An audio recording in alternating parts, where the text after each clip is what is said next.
구독, 알림 설정까지 부탁드립니다.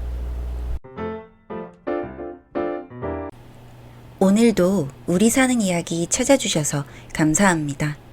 사연자분이 보내주신 이야기 시작해볼게요. 안녕하세요. 저는 지방에 거주하고 있는 20대 후반의 남자입니다.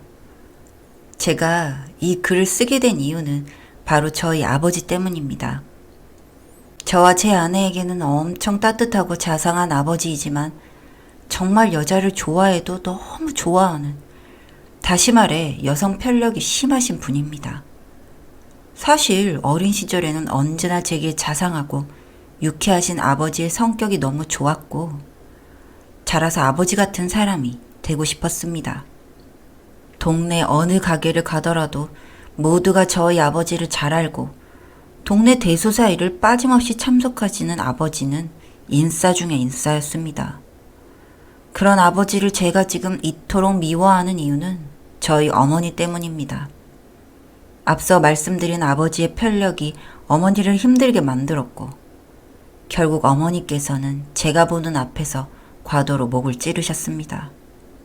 그날은 제가 대학교 입학식을 다녀온 날이었는데 입학을 축하하는 따뜻한 저녁 밥상 대신에 저를 맞이한 것은 아버지의 외도 사실이었습니다. 어머니가 던진 물건이 거실을 날아다니고 아버지는 소리를 지르고 난장판이었습니다. 어머니께서 하시는 말씀을 중간중간 들어보면 아버지의 외도가 이번이 처음이 아닌 것 같았습니다. 이제 아들이 대학을 다닐 나이만큼 자랐으니 어머니께서도 더 이상은 참지 못하고 이혼을 하시겠다며 요구를 하셨고 언제나 웃음만 보이던 아버지의 얼굴은 그날 유독 무섭게 느껴졌습니다. 저는 그때 알게 되었습니다. 항상 가정적이고 바르게만 살아오신 분이라고 믿었던 아버지가 얼마나 쓰레기 같은 사람인지를. 제가 태어나던 날도 단란주점에 갔었고 결혼 기념일에는 다른 여자와 여행을 가고 심지어 제가 입학을 하던 그날도 다른 여자와 시간을 보내다 들어왔다고 합니다. 나 하나 잘 키워보겠다며 성인이 될 때까지만 참자 라고 매일 소가리를 하시던 어머니는 결국 터져 나오는 서러움을 그날 전부 쏟아내셨습니다. 아버지는 그런 어머니를 미친 사람으로 취급을 하면서 본인이 먼저 경찰서에 신고를 하는 뻔뻔함도 보이셨습니다. 한참의 실랑이가 벌어지고 감정의 절정으로 치솟을 때 어머니는 결국 분에 못 이기셔서 주방으로 달려가 과도를 지고 거실로 나오셨습니다. 저는 재빨리 달려가 어머니를 제지하려고 했지만 너 똑똑히 지켜봐. 평생 죄책감에 시달리게 만들어줄게. 라는 말을 마지막으로 손에 쥐고 있던 과도를 자신의 목 깊숙이 찔러 넣으셨습니다. 저는 다리가 풀려 주저앉고 말았습니다. 아버지는 비명을 지르시며 집 밖으로 나가버리시고 저 혼자 어머니를 부여잡고 경찰이 올 때까지 어머니의 마지막을 보았습니다. 그 일이 있고부터 아버지는 제가 가장 닮고 싶던 분에서 가장 혐오하고 증오하는 사람이 되었습니다. 정말 아버지와 한 지붕에서 함께 지내는 게 소름 끼치기 싫었지만 이제가 20살이었던 제가 독립을 하기도 어려워 같이 사는 수밖에 없었습니다. 얼른 졸업해서 직장만 구하면 다시는 이 집에 들어오지 않겠다며 하루하루를 버텼습니다. 저는 그렇게 매일을 지옥에서 살고 있었는데 아버지께서는 전혀 어머니의 죽음이 슬프거나 힘들지 않으셨나 봅니다. 어머니의 장례가 끝나자마자 재혼을 알선하는 업체에 가입까지 하셨거든요. 정말 거실에 놓여진 가입 서류를 보고 코웃음이 났습니다. 그 뒤로 아버지와는 얼굴도 마주치지 않으려 했습니다. 하지만 간간히 집에 들어갔을 때 여자 향수 냄새와 화장실에 놓여진 여성 용품들이 눈에 띌 때가 있더군요. 어머니가 계시지 않은 집에 다른 여자를 끌어들이다니 저는 피가 거꾸로 솟는 것만 같았습니다. 그 후로 저는 계속 방황을 하다 군대라도 다녀와서 복잡한 마음을 비우자 싶어 도망치듯 입대를 하게 되었습니다.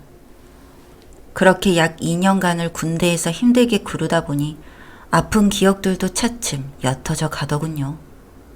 휴가는 일부러 나오지 않은 적이 많았습니다. 집에 가기도 싫었고 만약 휴가를 나오더라도 친구 자취방을 전전하다 부대에 복귀했었습니다.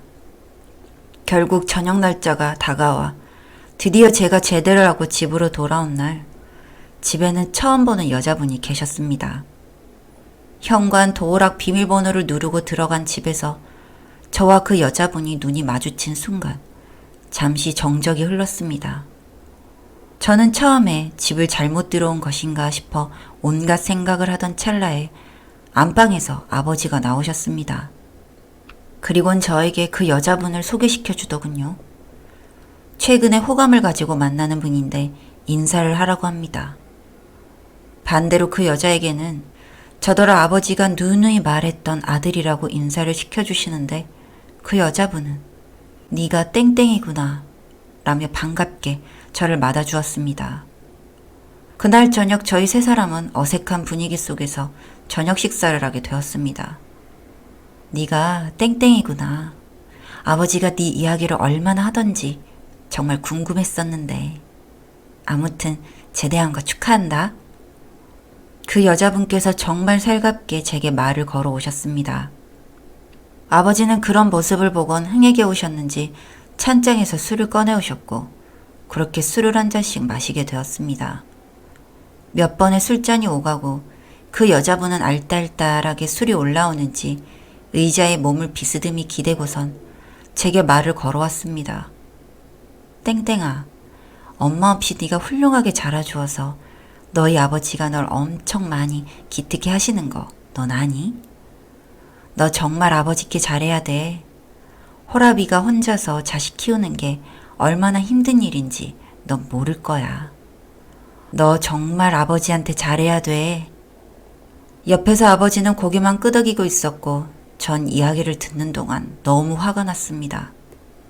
다른 사람도 아니고 어떻게 저희 어머니를 죽게 만든 아버지가 어머니 이야기를 꺼낼 수가 있는 건지.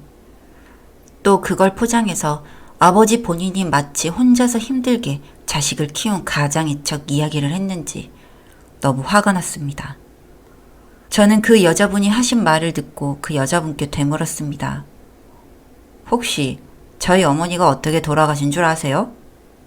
아버지가 갑자기 저를 노려보기 시작했습니다. 저는 아랑곳하지 않고 말을 이었습니다. 저희 아버지가 그쪽에게 어떻게 말씀을 하신지 모르겠지만 저희 어머니는 아버지가 죽인 거예요. 아버지가 술잔을 벽으로 집어 던지셨습니다. 벽에 맞은 술잔은 깨지고 그 여자분은 절 노려보며 언성을 높이셨습니다. 너네 아버지한테서 들었지. 다른 남자랑 놀아나다가 니네 아버지한테 들켜서 죽은 거 아니니.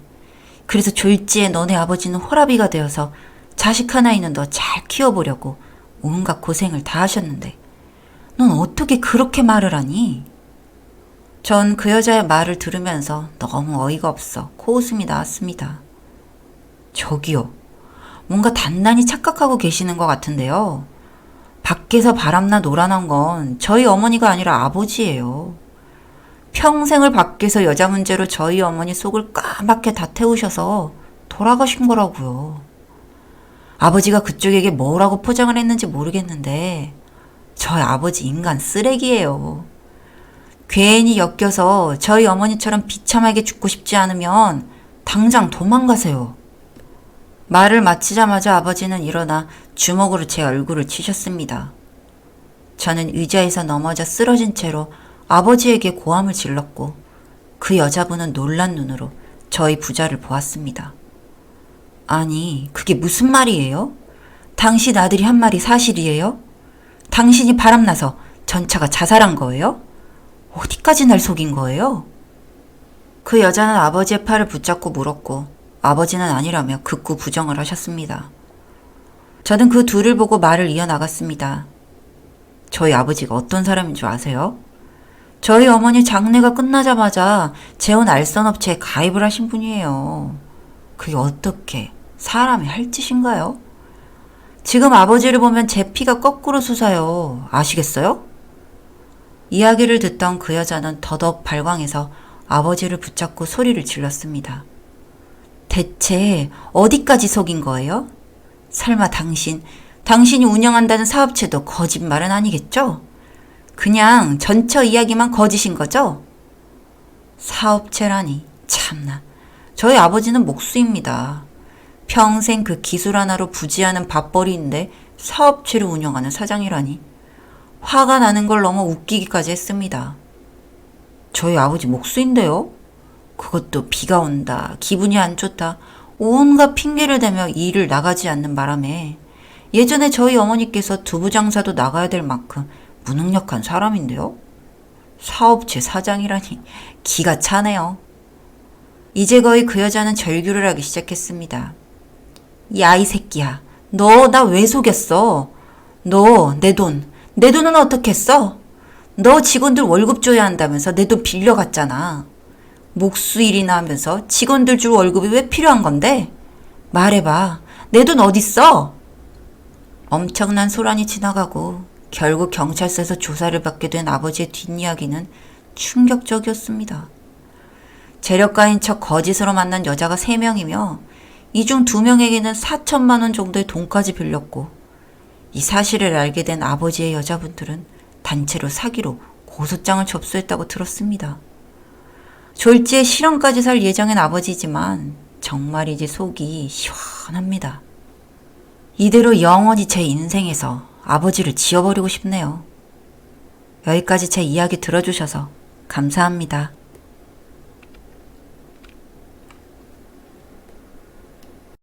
사연은 여기까지였고요. 우리 사는 이야기 시청해주셔서 감사합니다.